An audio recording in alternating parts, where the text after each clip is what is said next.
주신 본문의 말씀 가지고 영혼의 나침반이라는 제목으로 하는 말씀을 증거하도록 하겠습니다.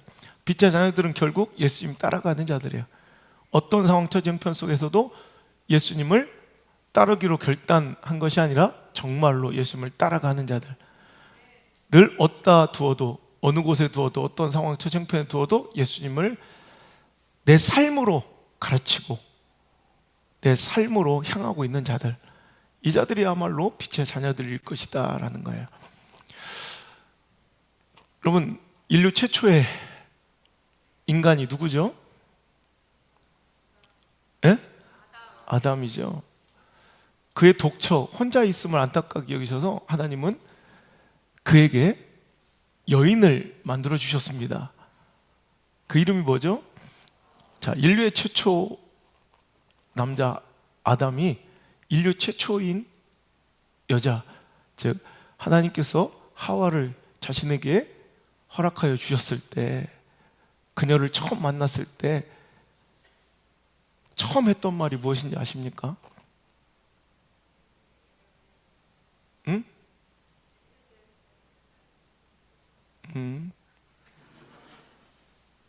아담이 하와를 처음 만났을 때 How are you?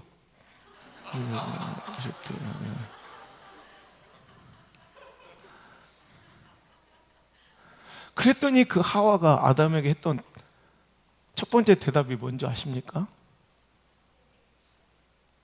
How are you? 충청도 출신인 우리 이지수 집사님만 크게 웃고 있어요.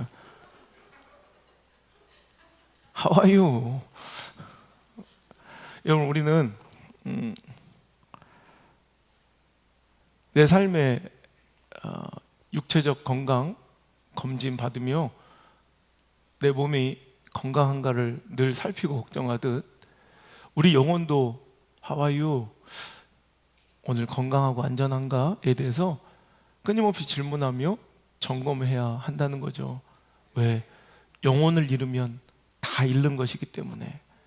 여러분의 영혼은, 여러분의 신앙은 How are you? 건강하십니까? 잘 지내고 계십니까? 여러분, 영혼의 건강함의 척도는 무엇일까요? 바로 내 마음과 내 생각과 나의 삶이 오늘도 그분을 향하여 있는가, 가르치고 있는가가 바로 영혼의 건강함의 척도인 것 같습니다. 그렇게 볼 때 우리 성도는, 그리스도인들은, 빛의 자녀들은 참 나침판과 닮았다는 거예요. 어디에 갖다 놔도, 어떤 상황에, 어떤 형편에 놓아도 여러분 막 흔들리는 듯 하다가 이내 고정되어 그의 방향은 늘 N극과 S극을 향하는 것처럼 우리의 인생과 우리의 삶도 상황, 처지, 형편에 따라 분주하게, 요란스럽게 막 떨리고 분주하게 흔들리다가도 결국은 내 마음과 내 영혼과 나의 선택과 나의 결정들은 늘 예수님을 향하고 있더라는 거예요. 늘 십자가를 향하고 있더라는 거예요. 그게 바로 빛의 자녀들입니다. 빛의 자녀들은 고정되어 있는 게 아니에요. 여러분, 나침판을 고정시켜 놓습니까? 나침판은 일부러 흔들리도록 해놔야 돼. 왜? 어떤 상황, 처지, 형편에서도 여러분 고정되어 있는 위치가 아니라 상황은, 형편과 자리와 위치는 다 바뀔 것이기 때문에 어디 갖다 놔도 그래도 유동성 있게 그 바늘은 움직여서 결국 그쪽을 가르쳐야 되는 것이 나침판의 사명인 것처럼 우린 꽉 붙들어 매놓은 사람들이 아니라 여러분 흔들려요, 움직여요. 그런데도 결국은 어떤 상황, 처지, 형편, 어떤 위치에 있든 결국 우리가 향하는 바는 그분일 것이라는 거예요. 그 결론은 절대 변하지 않을 것이란 말이에요. 여러분, 우리는 이제 늘 이 질문을 받게 될 거예요. 예수냐 바라바냐 너희는 선택하라. 마태복음 27장 17절 이하의 말씀을 보니까 빌라도가 이스라엘 백성들에게 내가 누구를 놓아주기를 원하느냐, 바라바냐, 그리스도라 하는 예수냐라고 선택권을 줘요. 명절의 관례대로 그는 한 사람의 죄인을 사면할 수 있는 특별한 권한이 있었던 거로 이제 사람들이 예수를 원할 줄 알고 이제 강력한 행동주의자, 어찌 보면 유대의 독립을 위해 어찌 보면 혁명적으로 싸우던 독립운동가였어요. 바라바는 강도라고 표현되어 있지만 실은 독립운동가인데, 그러니까 우리 민족으로 보면 안중근 같은, 윤봉길 같은 투쟁적인 항전적인 이런 독립운동가, 로마에 맞서서 유다의 독립을 꿈꾸고 원하는 민족주의자예요. 자, 바라바냐 혹은 예수냐 질문하였을 때 20절 그들의 결론입니다. 대제사장들과 장로들이 무리를 권하여 바라바를 달라 하게 하고 예수를 죽이자 하게 하였더니 총독이 대답하여 이르되 둘 중이 누구를 너에게 놓아주기를 원하느냐 이르되 그들은 누구를 선택해요? 바라바입니다. 여러분, 우리 인생에도 수많은 선택과 결정이 있습니다. 우리 상황과 처지와 형편 가운데 예수님을 혹은 바라바를 선택해야 될 인생의 기로들이 있습니다. 그럴 때 우리는 바라바를 선택하지 않고 결국 우리의 마음과 우리의 행동과 우리의 생각과 우리의 결정과 선택의 방향은 예수님이기를 축복합니다. 문명의 위기가 몰아치고 있습니다. 얼마 전 소천하신 이어령 박사님의 이 시대를 향한 경고 메시지처럼 이 시대는 문명의 위기 속에 있다는 거예요. 그 문명의 위기의 정체는 뭐냐? 정치에 맞는, 정치로 모든 것을 풀려 하는, 정치가 마치 이 시대와 세계 질서의 절대 선인 양 착각하는 자들, 정치 권력과 정치 조직과 정치 사상과 이념이 이 시대와 이 세대를 이끌어가는 강력한 절대 선인 줄 착각하는 정치 만능의 사상들, 또한 과학 신봉주의들, 과학적인 것이 진리인 양 착각하는 것들, 또 물질, 번영, 황금 만능주의, 물질과 번영과 돈을 사랑하는 이 시대의 만문신을 숭배하는 자들. 그럼 이것은 이 전체 교회뿐만 아니라 모든 자들이 지금 빠져있는 시대 문명의 위기라는 거예요. 그래서 정치에 몰입하고 과학을 신봉하고 물질에 모든 것을 의지하고 내 삶을 거는 자들, 그러니까 돈만 있으면 다 되는 줄 알고, 과학이 진리와 선인 줄 알고, 정치가 정답인 줄 착각하고, 그 위에 있는 최고의 가치를 오히려 헐값 싸구려 취급하며 무시하는 자들이 있더라는 거예요. 이 문명의 위기가 교회 안에까지, 우리 신앙까지 찾아와서 우리의 신앙과 우리의 믿음 생활을 위협하고 있다는 거예요. 교회도 정치로 문제를 풀려고 해요. 교회는 정치로 문제를 푸는 자들이 아니라 은혜로, 기도로, 말씀으로 그 모든 것이 물 흐르듯 하나님의 섭리 가운데 이루어지는 것이 바로 은혜 받은 자들의 모임인, 여러분, 우리 교회가 존재하는 목적이고 유지되는 방법이고 나아가는 지향의 원동입니다. 그 외에 어떤 것도 이 교회를 이끌 수가 없어요. 정치가 판을 치는 교회가 돼서는 안 되고요.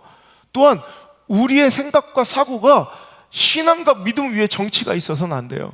당연한 말씀이지만 실은 이것이 지금 굉장히 위기 속에 있어서, 여러분, 저는 지금 심각한 이 나라와 민족의 위기와 또 심각한 염려와 걱정 속에 있는 것이, 대통령 선거라는 선택이 끝났어요. 단지 0.7% 차이로 이제 승자와 패자가 갈렸습니다. 그 말인즉슨 반반이 완전히 다른 정치 질서와 제도와 또 정치 신념과 가치를 신봉하고 있다는 거예요. 좋아요. 뭐 정치 자기의 선호하는 사상, 뭐 정치 있어, 뭐 정당, 뭐 신념 있어도 좋아요. 그런데 다만 여러분 우리가 꼭 잊지 말아야 될 것은 그것이 신앙 위에 있어서는 안 된다는 거예요. 믿음 위에 있어서는 안 된다는 거예요. 크리스찬의 절반은 민주당을 찍었을 것이고 크리스찬의 절반은 또 국민의힘을 찍었을 거예요. 자, 그런데 오늘 정치적 사상과 이념보다 오늘 우리는 분명히 하나님의 메시지와 경고를 들어야 될 것이 하나님의 뜻을 쫓아, 이것이 신앙의 기준을 봐. 나는 이것이 민주당이 옳다 생각해서 민주당을 찍었으면 되는 것이고, 내 신앙의 관점과 믿음의 가치로 기준 삼아 국민의힘을 찍었으면 되는 거예요. 그런데 자기의 신앙과 신념의 가치가 오히려 신앙을 위배하고 하나님의 말씀을 거역하는데도 불구하고 내 정치 사상과 이념의 추앙이 오늘도 하나님의 말씀과 하나님의 법과 하나님의 거룩한 경건의 질서를 위배해도 나는 그래도 그 정치 사상과 이념과 신념을 신봉한다는 건 그건 우상인 거예요. 오늘 그들이 왜 예수를 십자가에 못 박아 달았는가 보면 대제사장들과 장로들이 모여서 무리들에게 정치했기 때문에 그래요. 대제사장과 장로들의 정치적 구조와 정치적 유불리에 따라 분명히 예수가 정답인 줄 알면서도 그들은 바라바를 선택하게 되는 거예요. 오늘도 우리 삶 속에서 예수를 선택하는 용기가 있길 바랍니다. 말씀을 선택하는 용기가 있길 바랍니다. 하나님의 뜻을 선택하는 결단이 있길 바랍니다. 그 외에 어떤 것도 두어서는 안 되는 거예요. 하나님은 최선이 아니라 우선을 우리에게 요구하시는 분이에요. 우선의 가치를 요구하시는 분이에요. 그래서 하나님께서 성경에 말씀하신 예수님은 너희들이 형제나 자매나 부모를 사랑하는 자는 하나님 나라에 합당하지 않다. 무슨 얘기예요? 예수님은 가족도 다 내팽개버리고 다 가족 형제를 다 미워하고 부모도 미워해야 뭐 그게 천국 가는 길이고 그게 복음의 메시지의 근본이 아니라는 거예요. 거기서 말씀은 여러분 하나님께서 가족도 오늘도 미워하고 사랑하지 않아야 된다는 것은 진짜 미워하고 혐오하고 막 끝내고 살라는 것이 아니라 믿지 않는 자들하고 막 결별하고 결단하고 살라는 것이 아니라 우선순위를 빼앗겨서는 안 된다는 얘기예요. 하나님이 우선이어야 된다는 거예요. 예수님이 우선이어야 된다. 그리고서 전적으로 그들을 사랑하는 거예요. 근데 우선순위를 빼앗기면서도 오늘도 예수님을 버리면서까지도 신앙을 타협하며 하나님의 말씀을 거스르면서까지도 우선순위를 내어주어 사랑하는 그 모든 관계가 독이고 우상이며, 하물며 가족도 그럴진데 여러분 정치 따위가 뭐라고, 자기 신념 따위가 뭐라고, 자기가 선호하는 그 정당과 그 인물 따위가 뭐라고, 여러분 그것으로 하나님을 대적하거나 하나님의 말씀을 여러분 저항하고 충돌하는 자 없게 되기를 주 여러분 축복합니다.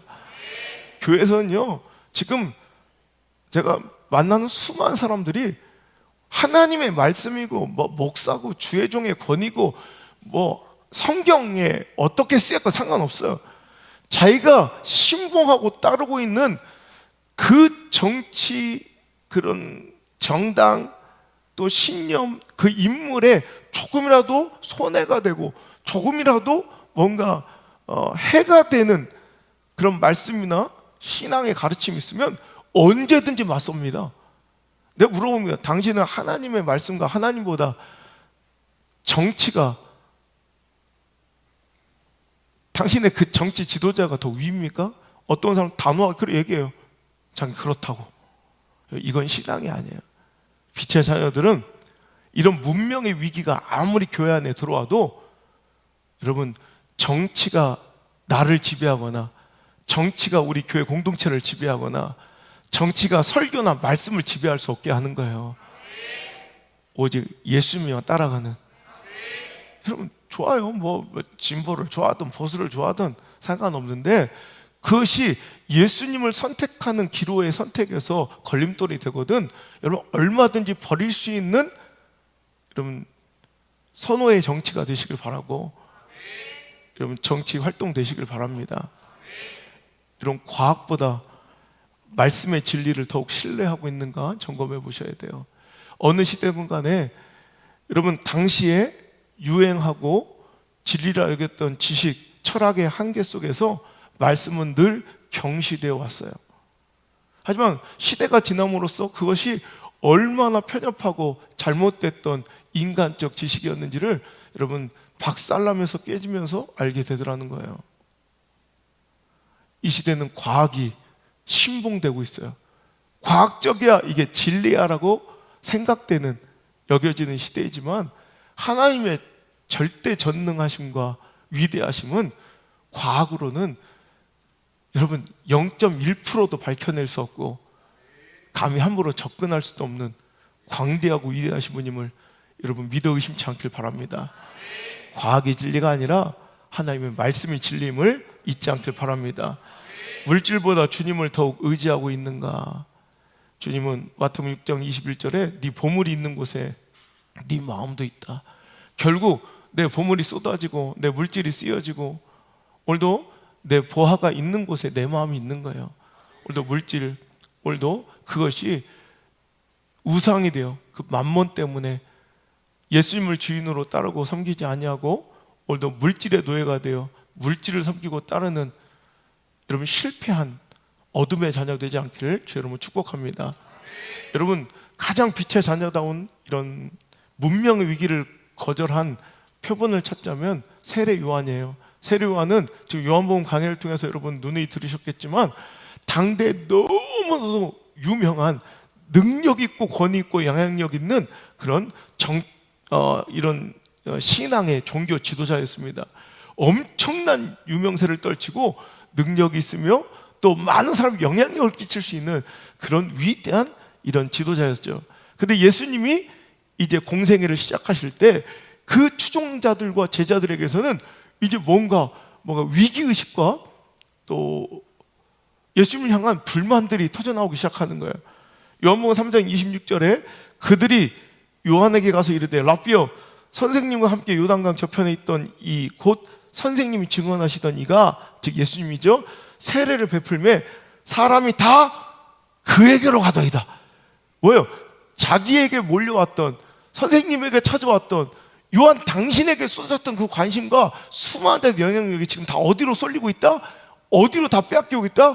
예수님께로 빼앗기고 있다. 이거 위기라고 심각한 문제라고 그들은 요한을 사랑하고 걱정하는 마음에 요한의 제자들이 요한에게 이야기하고 있을 때 요한의 대답을 들어보십시오. 27절 시작.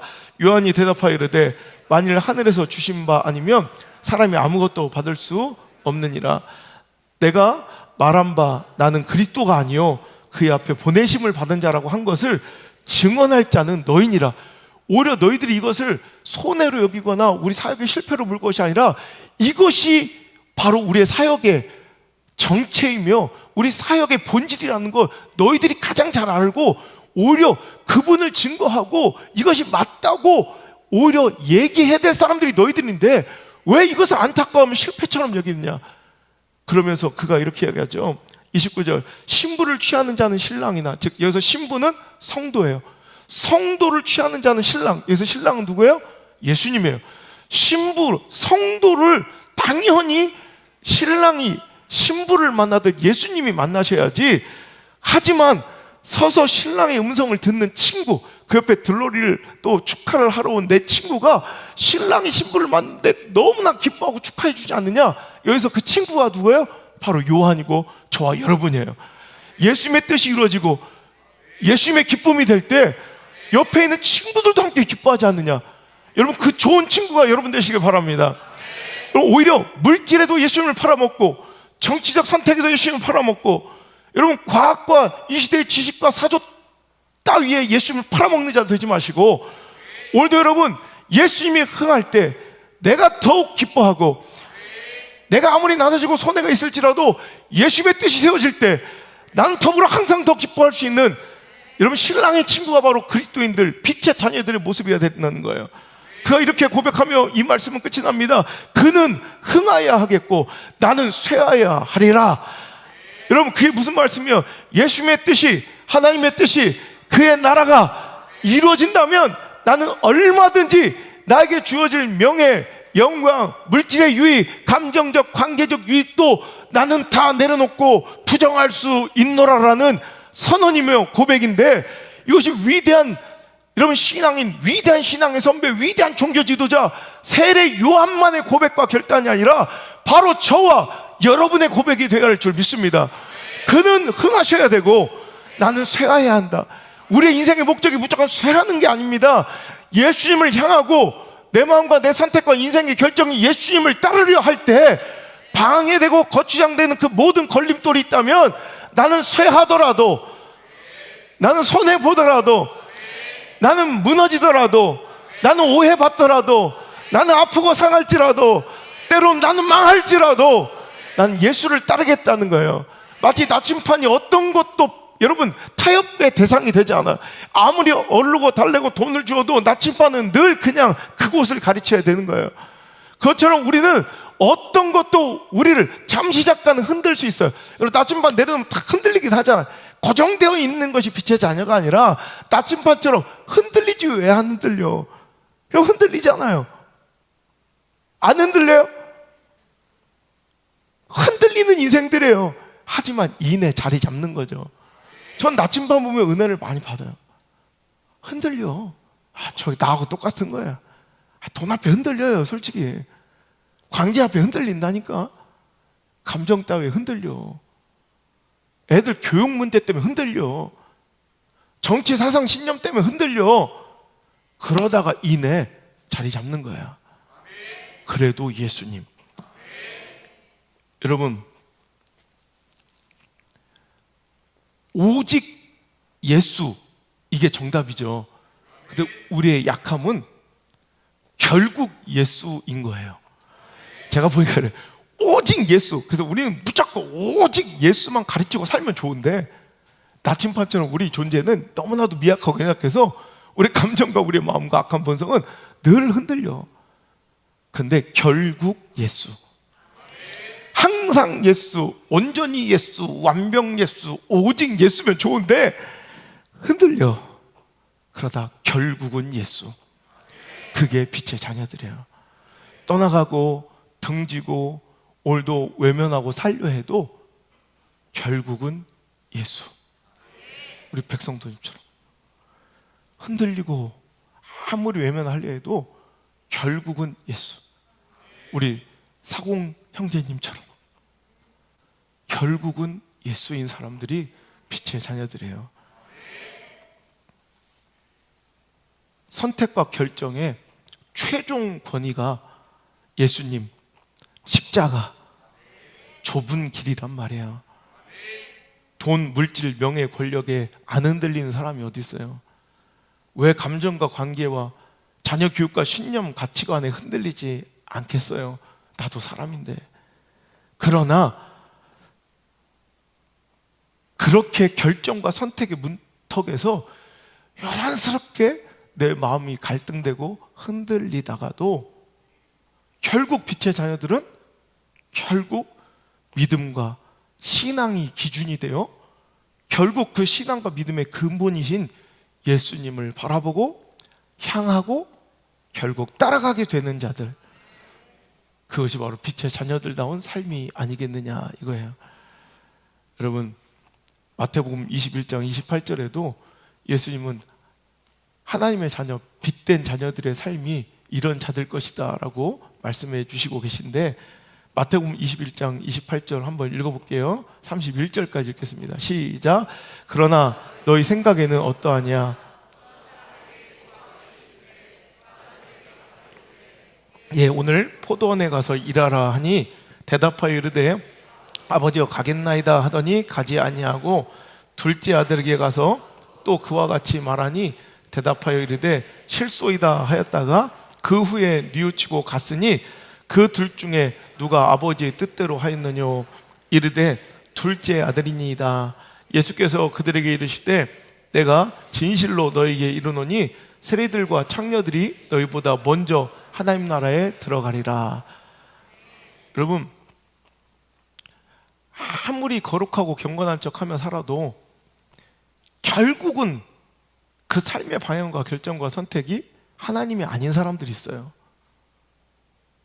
결국은 아무리 붙잡아 놓고 그 삶의 방향과 사고와 생각과 그의 인생의 가치관과 그의 물질의 방향을 아무리 예수님께 십자가로 고정해 놔도 결국은 또 그 반대반, 결국은 십자가 아닌 곳으로, 결국은 예수님 아닌 곳으로 향하는 자들이 있는 반면, 세리와 창기, 정말 천하고 더러운 죄인 같은 우리들은 흔들리고 넘어지고 자빠지고 고민하고 갈등하고 방황하고 외면하고 떠나갔다가도 다시금 어떻게든 다시 주님을 향하고 십자가를 향해 또 따라가고 있는 우리들의 모습을 봐요.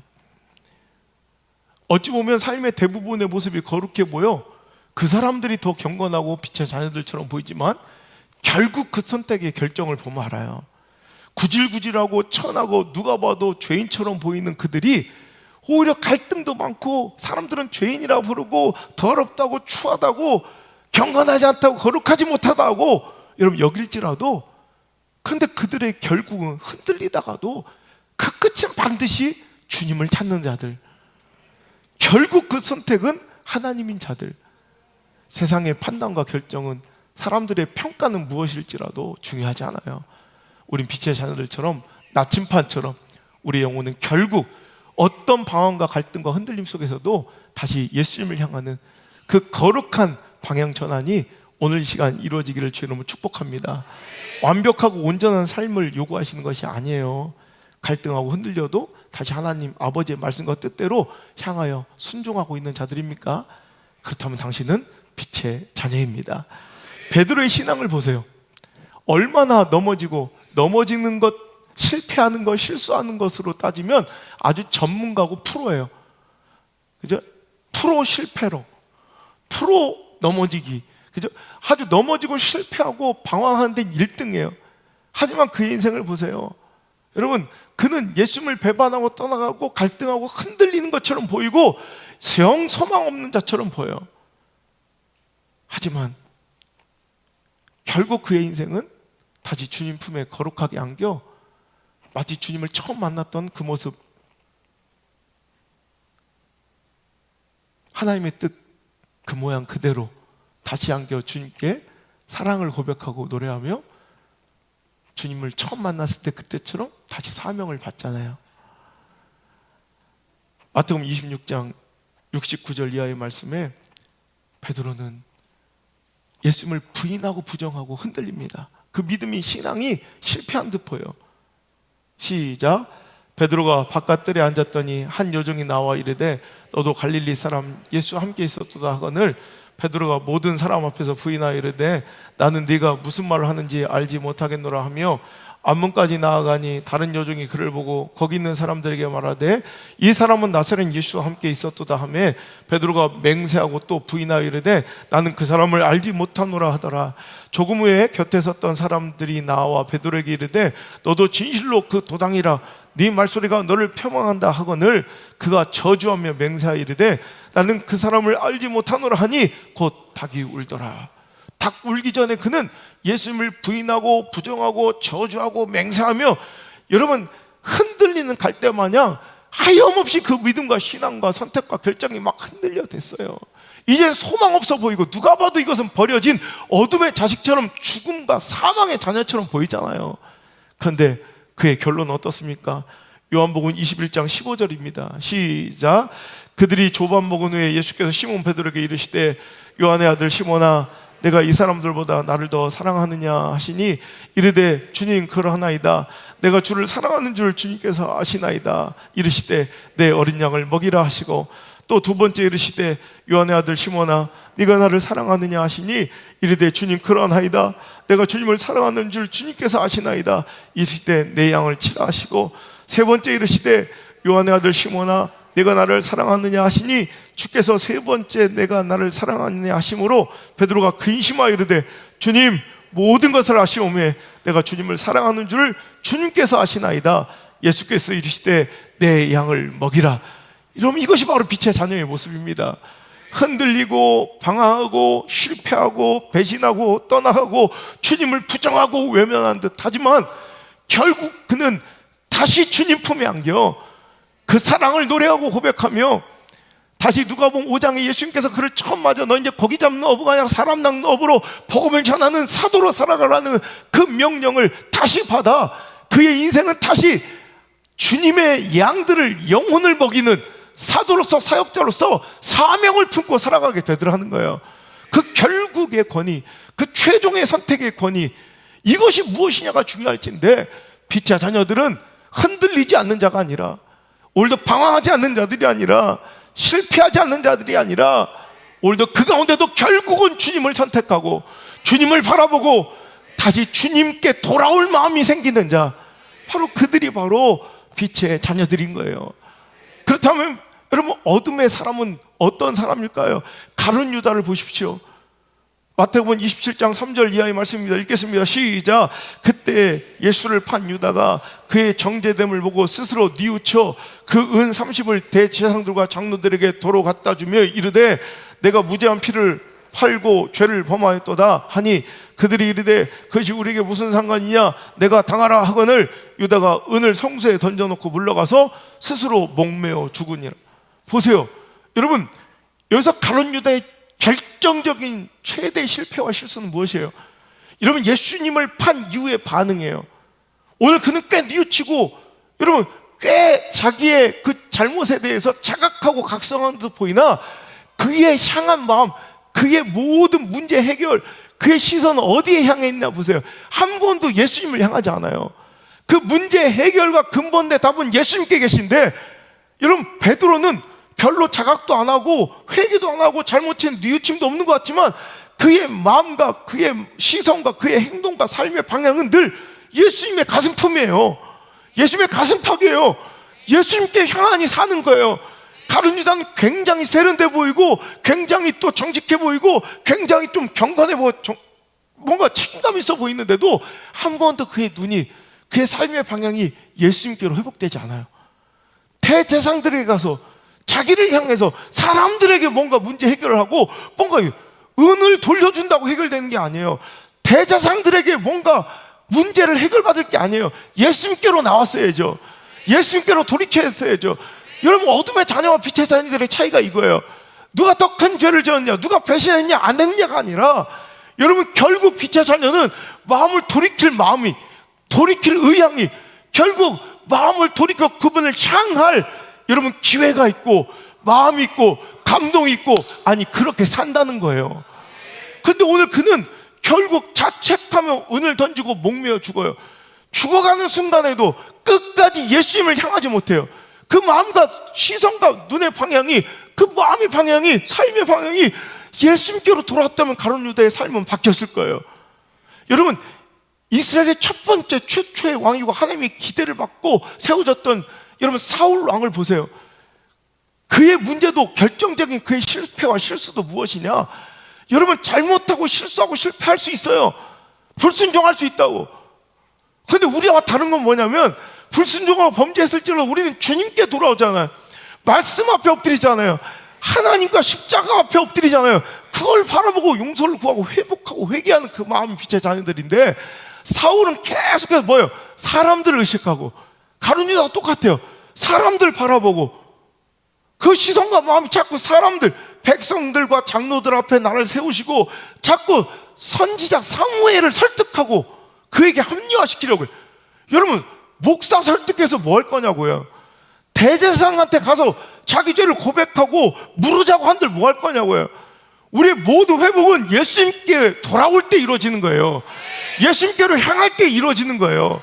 근데 우리는 실수하고 있어요. 자꾸 사람 앞에, 법 앞에, 세상의 질서와 정치 앞에 뭔가를 해결해 보려고 이 시대의 교회들과 성도들은 자꾸 다른 방향을 가리키고 있어요. 우린 나침반이에요. 흔들리고 요란스럽게 떨려도 다시 주님 바라보는 자 돼야 되고 결국은 십자가 바라보는 자들, 돼야 된다는 거예요. 왜 사람과 문제의 실패의 원인과 문제 해결의 방안은 거기에 있지 않아요. 대제사장에 있지 않냐고, 백성과 장로들에게 있지 않아요. 예수님께 돌아와야죠. 예수님 바라봐야죠. 제가 얼마 전에 우리 캐디 성도님들이 이제 막 늘어서 10명 가까이 됐어요. 그래서 우리 한번 제가 이제 셀라 정기 모임이나 이럴 때 제가 다 쳐줄 수 있으면 좋지만 제 몸이 하나인 거로 동반자 3명밖에 같이 못 치니까 함께 못 친 그런 성도님들이 좀 서운해 하셔서 제가 지난주에 한번 밤에 시간을 좀 내서 같이 가서 이렇게 캐디 성도님들하고 이제 라운딩을 했어요. 그러다가 굉장히 이건 복음에 가까운 진리의 말씀을 제가 들었어요. 야, 저건 설교보다 더 강력한 메시지다. 저보다 더 못 치는 인간이 있으니 향미라고. 근데 치는데 우리 향미 자매가, 우리 향미 왔나? 우리 향미 왔어요? 못 왔어? 향미가 잘 맞을 때는 엄청 잘 쳐요. 근데 못 칠 때가 더 많아. 근데 뭔가를 드럼을 탁 쳐놓고 오비가 나고 잘못 치잖아요? 그럼 자꾸 습관적으로 뒤를 이렇게 봐. 아련하고 슬픈 눈으로. 그때 언니들이 단호하게 얘기하더라고요. 향미, 공 치고 사람 보는 거 아니야. 구질구질하게 사람 쳐다보는 거 아니야. 저한테 하는 말 같기도 하고요. 문제의 원인은, 여러분, 물론 한 번만 더 치게 해주세요 라는 표정일 수도 있고, 부끄러워서 사람을 쳐다볼 수도 있어요. 전 초보자의 마음에 다 이해가 되는데, 근데 진짜 그게 진리더라고. 사람 본다고 그 샷이 절대 그 다음부터 좋아지지 않아요.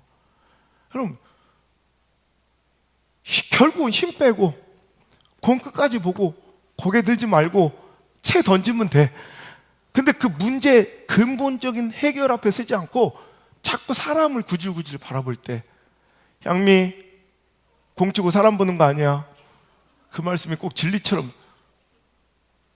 이수열, 실수하고 사람 보는 거 아니야. 심수용, 죄 짓고 사람 보는 거 아니야. 백순혁, 잘못하고 사람 보는 거 아니야. 하나님 보십시오. 여러분, 굉장히 책임감 있어 보이고 굉장히 뭔가 내가 종교성 있어 보이고 거룩해 보여도 가론주자는 실패자, 결국 실패자예요. 왜? 결국 그 시선과 마음은 예수님께로 향하지 못해요. 하지만 베드로는 구질구질해요. 진짜 그의 삶이 너덜너덜해요. 하지만 결국 그는 승리자이고 믿음의 행복한 성공자인 이유는 결국 그는 그럴 때마다 예수님 바라봐요. 예수님 가슴팍으로 이런 꼭 안겨서 사랑 고백해요. 이게 사는 길이고 그게 빛의 자녀들의 모습인 줄 믿습니다. 여러분, 우리 인생은 어떻습니까? 민수기 21장에 불평과 원망만 가득하던 참 몹쓸 인생들 아닙니까? 하나님 주신 은혜에 만나 바라보지 못하고 불평과 원망에 죄악된 입술로 살아가다가도, 그래서 불뱀의 그 죄악의 독이 온몸에 퍼져가 죽어가다가도, 소망 없어 보이다가도 결국 장대 높이 달린 노뱀, 즉 십자가 예수님 바라보며 다시 살아가는 자들. 여러분, 이게 빛의 자녀들의 모습이에요. 흔들리고 또 갈등하고 넘어지고 죄짓고 살아가다가도 다시 예수님 바라볼 줄 아는 자들. 여러분, 역대하 20장에 여호사밧 왕처럼 내 힘과 능력으로는 처리할 수 없는 온갖 문제와 어려움과 절망에 우겨쌈을 당했을지라도 다른 인생들처럼, 다른 사람들처럼 인생에 절망하고 낙심하고 포기하고 자살하는 것이 아니라 결국 저는 오직 주만 바라보나이다. 다시 하나님께 고개를 드는 자, 다시 예수님께 고개를 돌리는 자, 이런 자들이 바로 빛의 자녀들이고 그런 자들에게 소망이 있다는 거예요. 요한복음 4장 수가성 여인의 삶을 보십시오. 사람 바라보며 의식하며 그 문제와 슬픔의 답을 찾으려 할 때 그 여인은 늪처럼 빠져드는 더 헛헛함과 고뇌의 밤을 보내야 됐고요. 인생의 실패와 절망의 늪에 빠져 그 여인은 소망 없이 살다가 그 여인이 결국 그리스도 대신 예수님을 바라볼 때 그 삶의 모든 문제가 자유하여지고 여러분 해결되는 것을 우리가 볼 수가 있습니다. 우리 삶의 모든 문제는 방향이 틀렸기 때문에, 시선이 틀렸기 때문에 그래요. 왜 사람 쳐다봐요? 여러분 사람에게 답을 찾아요. 여러분 사람에게 모든 실패와 회복에 여러분 답을 찾으려 하니 수가성녀처럼 5번이나 이혼을 하고 6번째 남자와 또 살아가면서도 여러분 인생의 답은커녕 더 인생은 슬픔과 절망에 나락에 빠져 있는 수가성 여인이 예수님 만날 때, 예수님 바라볼 때, 그가 그리스도임을 인정하고 바라볼 때 문제는 끝이 나고 불행은 끝이 나고 절망은 끝이 나고 자유함과 행복과 진정한 기쁨이 그녀에게 회복되더라는 거예요. 여러분 누구든지 나를 따라오려거든 자기를 부인하고 자기 십자가를 지고 나를 따라와야 할 것이다 라는 예수님의 말씀을 기억합니다. 우리가 삶의 갈등과 방황과 선택과 결정의 기로 속에서 흔들리다가 결국 예수님을 선택한다는 것은 자기를 부인해야 돼요. 때로는 내 감정을 부인해야 되고, 때로는 내 물질의 유익을 부인해야 되고, 때로는 내 관계를, 내 신념과 가치를 여러분 부인해야 될 때가, 부정해야 될 때가, 내려놓고 포기해야 될 때가 얼마나 많냐는 거예요. 여러분 그리고 십자가의 손해를 수락하고 스스로 감수하는 것, 이것이 바로 예수님을 향하는 빛의 자녀들의 삶이에요.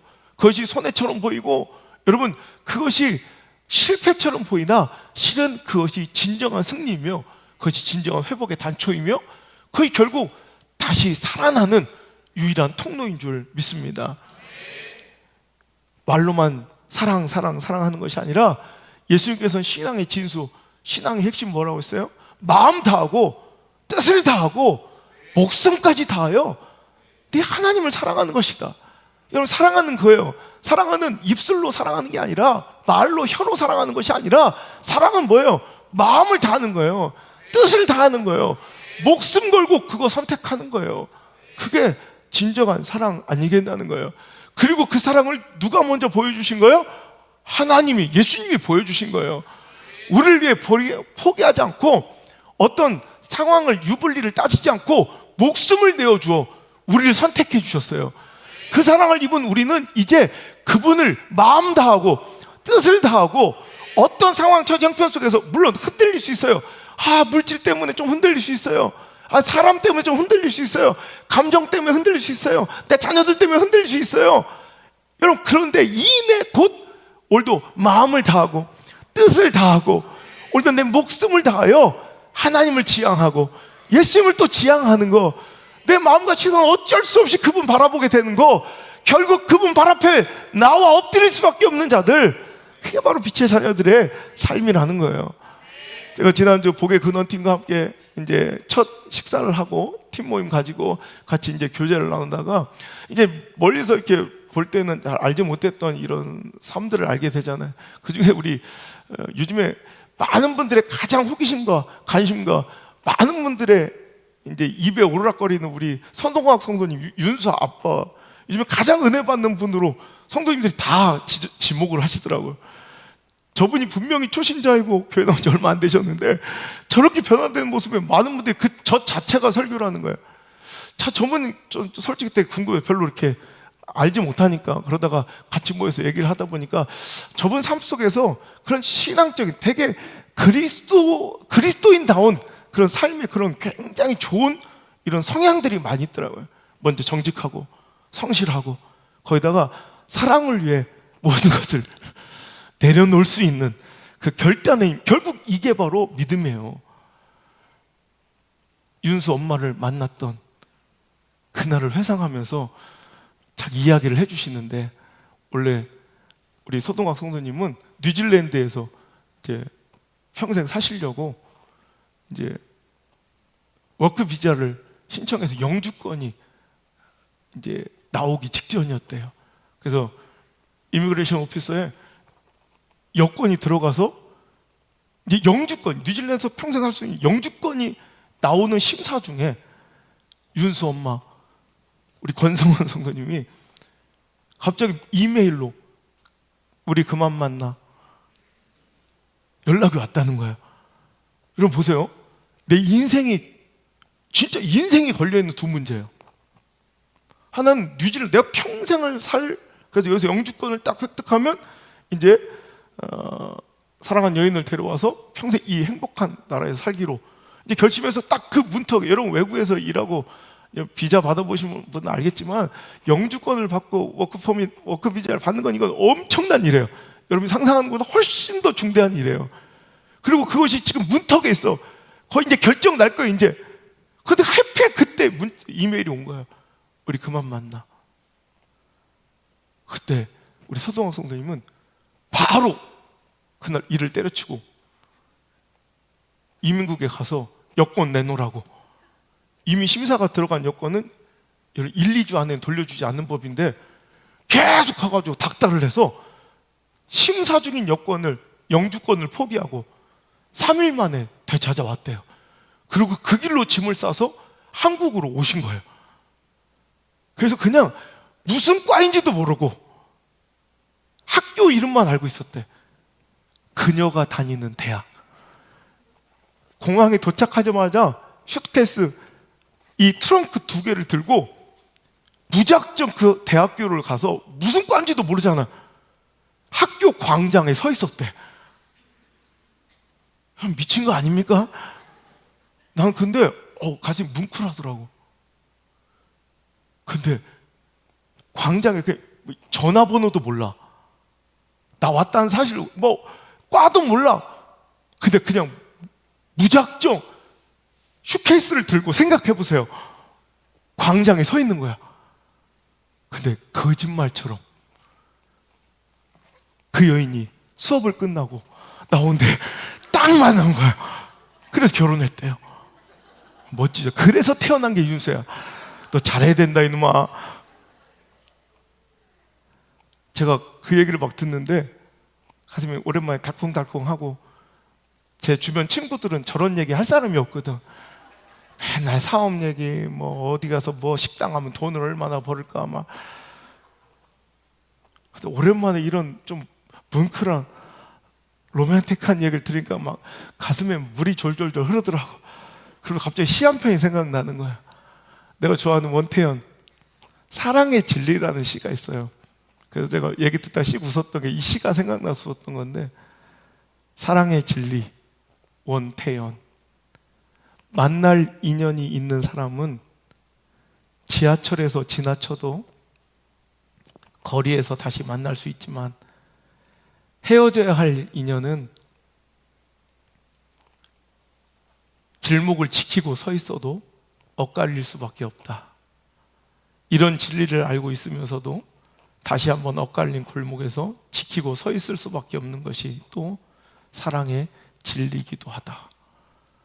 여러분, 만날 인연이 있는 사람은 지하철에서 지나쳐도 이상하게 거리에서 다시 만나고, 만날 인연이 있는 사람은 아무 정보도 없이, 연락도 약속도 없이 대학교 광장 한복판에 서 있어도 만나게 된다는 거예요. 여러분, 저는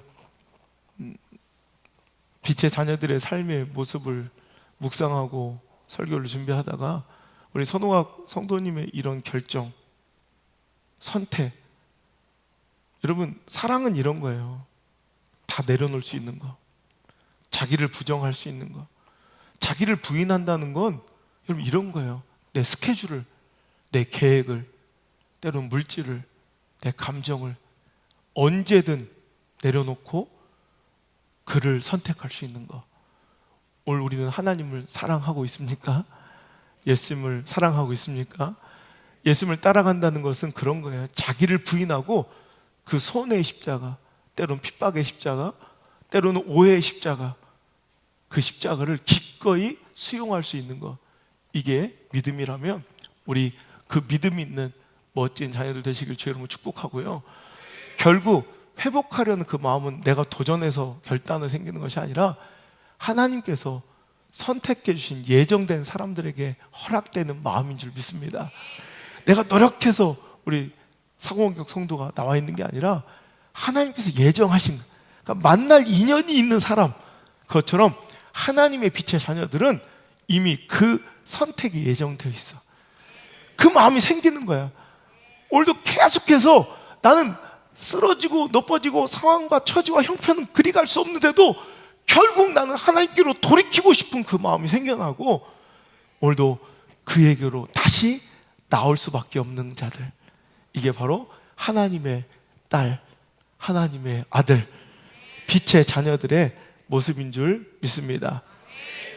나침반은 아무리 흔들어도 N극과 S극을 향하는 것처럼 빛의 자녀들은 오직 결국 예수님과 십자가를 향하기 마련입니다. 그리고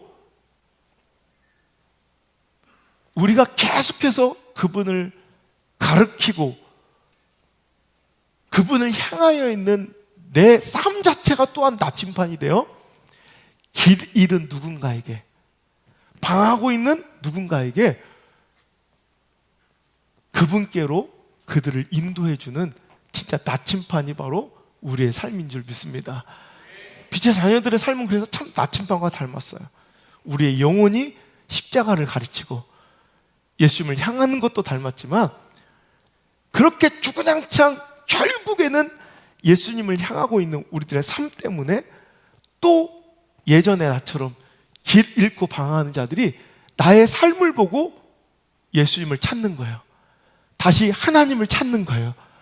수가성 여인이 그렇잖아요. 결국 예수님을 향하는 그 모습, 그 여인은 이제 많은 동네 사람들에게로 가서 이제 내가 만난 그에게로 와 보라, 그의 인생의 삶이 예수님께로 향하여 오늘도 예수님을 알지 못하고 예수님을 만나지 못한 자들을 예수님께로 다시 찾아오도록, 예수님께로 그 발걸음을 돌이키도록 오늘도 나침반 같은 삶을 살아가더라는 거예요. 사도 바울이 그렇잖아요. 그의 인생은 실패자처럼 보이고 오히려 예수님을 반대하는 삶을 살았을지라도 그의 삶이 다시 결국은 예수님을 만세전 하나님 세우신 계획과 예정처럼 예수님을 향하기 마련이고, 그로 인하여 수많은 민족과 수많은 나라와 수많은 영혼들이 예수님께로 돌아오잖아요. 베드로가 그렇잖아요. 결국 자신도 예수님을 바라보고 향할 뿐만 아니라 결국 그의 삶을 통하여 수많은 방황하는 길 잃은 자들이 예수님을 결국 만나게 되는, 여러분 나침반 같은 인생, 저와 여러분의 삶이 되어야 할 줄 믿습니다. 우리가 그 은혜를 입은 자들이에요. 하나님이 선택하신 자들, 결국 만날 인연이 있기에, 결국 내 자식이기에 오늘 이 자리로 여러분을 인증해 주신 거예요. 결국 오늘 아무리 방황하고 내가 외면하고 짐을 떠나 살려 해도 결국 끌어다 이 자리에 앉혀놓는 하나님의 선택으로 인하여 여러분 아무리 지나쳐가도 아무리 외면해보려 해도 다시 주님 발 앞에 엎드려 그 은혜의 옷자락을 붙잡게 만드는 그 아름다운 하나님의 계획과 예정과 선택처럼 저 여러분은 그 은혜를 입은 자들이에요. 여러분 빛의 자녀들은 그래서 가끔 흔들리고 딴 생각할 수 있지만 이내 다시 그 마음과 시선을 당신께 돌릴 수밖에 없는 사람들, 그 은혜 때문에 다시 그분을 기억해낼 수밖에 없는 사람들, 그리고 그 선택이 바로 믿음이며 그 믿음으로 승리하는 사람들이 바로 빛의 자녀들이 아니겠습니까? 흔들리고 부딪히고 정말 갈등하고 잠시 잠깐은 여러분 넘어지고 시험 들 수 있어요. 괜찮아요. 그게 우리 인간의 정직한 모습이에요. 베드로전서 1장 6절에도 그러므로 너희가 이제 여러 가지 시험으로 말미암아 잠깐 근심하게 되지 않을 수 없으나, 우리 연약함을 인정하는 거예요. 잠깐 동안 흔들릴 수 있어요. 잠깐 동안 근심할 수 있어요. 잠깐은 주님 외면하고 살고 싶을 때 있어요. 하지만 빛의 자녀들은 돌아오는 거예요. 결국 하나님께로 돌아오는 거예요. 예수님 선택하게 되는 거예요. 여러분 상황이 좋아서 믿음을 지키고 나보다 형편이 나아서 거룩하게 사는 것 절대 아닙니다. 다들 그렇게 흔들리고 갈등하며 서럽게 나부끼고 흔들리고 부대끼지만, 상황과 형편 속에 우겨싸움을 당하고 있지만 그래도 우린 빛의 자녀들이기 때문에 결국 오뚜기처럼 다시 일어나고 결국 나침반처럼 그분을 향하는 게 아니겠습니까? 어떤 사람이요, 운전을 하다 고속도로에서 더 이상 참을 수 없을 만큼 배가 아파서, 여러분 그런 경험 있으시죠?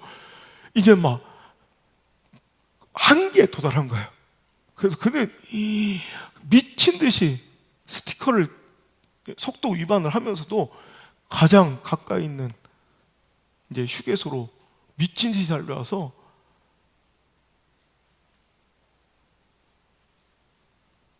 공식 주차면도 아닌, 주차 자리도 아닌 화장실 앞에 그냥 차를 그냥 세워놓고 문도 못 잠글 정도로 급해서 그냥 남자 화장실로 뛰어 들어갔대요. 이제 살았구나 싶은데 앞불싸. 글쎄 화장실 들어왔더니 참혹한 광경이, 이게 지옥이야.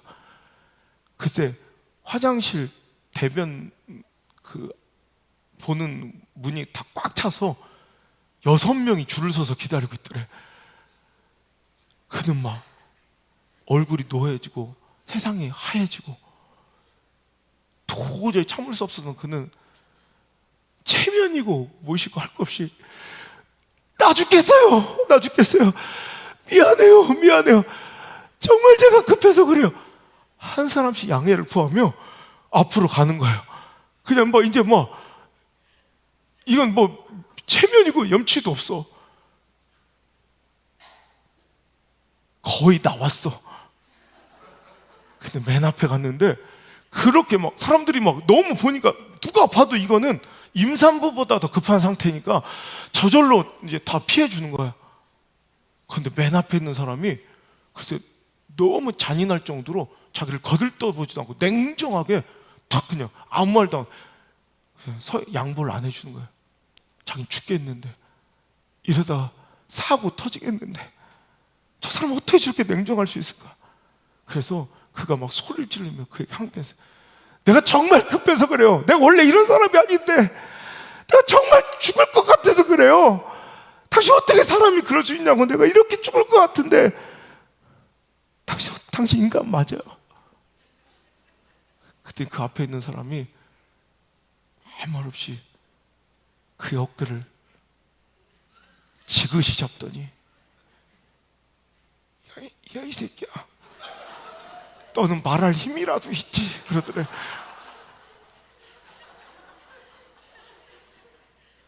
그 사람도 더 죽을 것 같은 거야. 저도 힘들어요, 이런 말도 못하는 사람들이 있어요. 저 죽겠어요, 이런 사람은 그래도 아직 소망이 있는 사람이야. 근데 진짜 있는 사람은 말도 못해. 그렇다, 인생이 모두 힘들어요. 나만 힘든 게 아니에요. 다들 오늘이 버거워요. 상황이 좋아서, 저 사람 형편이 나아서 행복하게 참 믿음 생활 잘하고 저렇게 번듯하게 살아가는 건 아니에요. 저마다 다 힘들고 어려워요. 그런데도 예수님을 향하고 바라보고 있기에 오늘도 버티고 견디고 살아내는 중이에요. 결국 예수님을 바라보고 천국을 소망하고 바라보고 또 버티고 견디고 살아내는 것이 바로 믿음이에요. 오늘 흔들리고 갈등했던 우리의 삶과 마음, 그리고 선택과 결정이 다시 말씀을 통해, 오늘 이 시간을 통해 하나님의 부르심으로 듣고 그 아들 그 딸답게 다시 하나님께로 마음을 고정하고 삶의 방향을 돌리는 나침반 같은 회복이 일어나기를 간절히 소망합니다.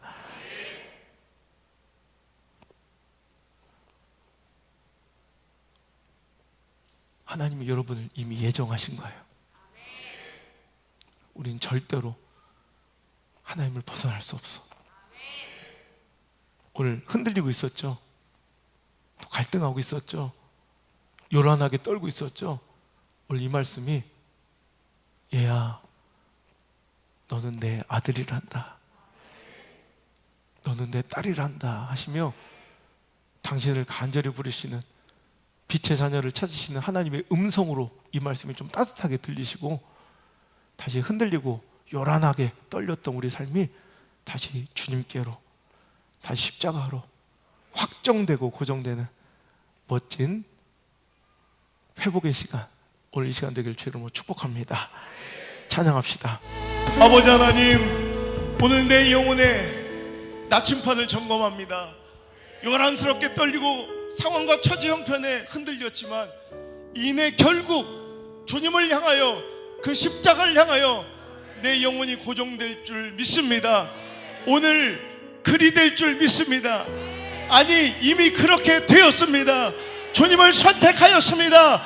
십자가를 결정하였습니다. 내 마음이 고정되고 확정되었나이다. 주여, 오늘도 이 문명의 위기 속에서 예수님과 십자가를 절대 타협하거나 포기하지 않게 하시고, 오늘도 주님을 선택하는 아름다운 빛의 자녀들, 결국 주님을 따르는 진정한 예수님의 제자들로 살아가게 하여 주옵소서.